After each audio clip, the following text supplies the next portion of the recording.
আসসালামু আলাইকুম বন্ধুরা, আজকে ভিডিওতে আমি দেখাবো আপনাদের ব্রিলিয়ান্ট অ্যাপে যদি মোবাইল রিচার্জ করার কোনো অপশন নেই। আমি এখানে কিন্তু ব্রিলিয়ান্ট অ্যাপে ঢুকলাম, ঢোকার পর আমরা আগে মোবাইল রিচার্জ করার জন্য এখানে ক্লিক করতাম, ঠিক আছে। অ্যাড ব্যালেন্সে আমরা যখন ক্লিক করতাম, অ্যাড ব্যালেন্সে ক্লিক করার পরে আমাদেরকে নিচে অন্য একটা ইন্টারফেস দিত। এটা না, এটার থেকে আগে অন্য একটা ইন্টারফেস ছিল। এখানে মোবাইল রিচার্জ ট্রান্সফার, এখানে মোবাইল রিচার্জ, তারপর কন্ট্যাক্ট সাপোর্ট। এখানে মোবাইল রিচার্জ নামক যে অপশনটা সেটা নাই, সেটা উঠাই নিছে। তো আমরা এখন এটাকে কীভাবে সমাধান করবো বা এটাকে কীভাবে বাইর করব। আবার আমি কিন্তু অলরেডি একটা এই নাম্বারে কিন্তু একটা মোবাইল রিচার্জ করে ফেলছি। তো আমি এটা কীভাবে সমাধান করবো, এটা সমাধান করতে হলে এখানে দেখতে পারবেন কাস্টমার সাপোর্ট বা কন্ট্যাক্ট সাপোর্ট, এখানে ক্লিক করবেন। তো কাস্টমার বা কন্ট্যাক্ট সাপোর্ট সমস্যা হলে আপনার সমস্যাটা এখন কী বিষয় নিয়ে, ঠিক আছে।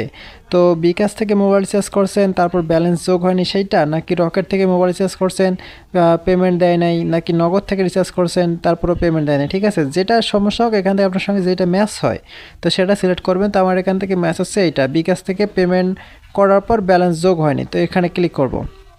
এখানে ক্লিক করার পর তারা বলতেছে যে আপনার ব্রিলিয়ান্ট অ্যাপে অটো বিকাশ পেমেন্ট অ্যাক্টিভ করা রয়েছে কিনা, মানে আপনার মোবাইলে যখন ব্যালেন্স শেষ হয়, ব্যালেন্স শেষ হওয়ার পরে এখান থেকে অটোমেটিক ব্রিলিয়ান্ট অ্যাপে মোবাইল রিচার্জ হয় কিনা। যদি ওখান থেকে হয় তাহলে হ্যাঁ দিবেন, না হলে না। আমার এখান থেকে অটো রিচার্জ অ্যাক্টিভ করা নাই, তো এখান থেকে আমি নাতে ক্লিক করলাম।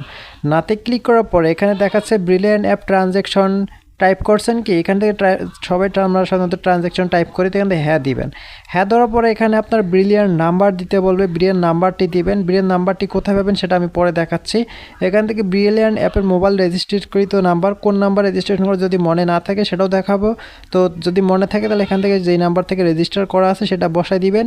এখান থেকে বিকাশ নাম্বার, মানে আপনি যে নাম্বার থেকে বিকাশে পেমেন্ট করছেন সেই নাম্বারটা বসাই দিবেন। আর এখানে বিকাশ মার্চেন্ট, যে নাম্বারে টাকা পাঠাইছেন সেটা বসাই দিবেন, ঠিক আছে।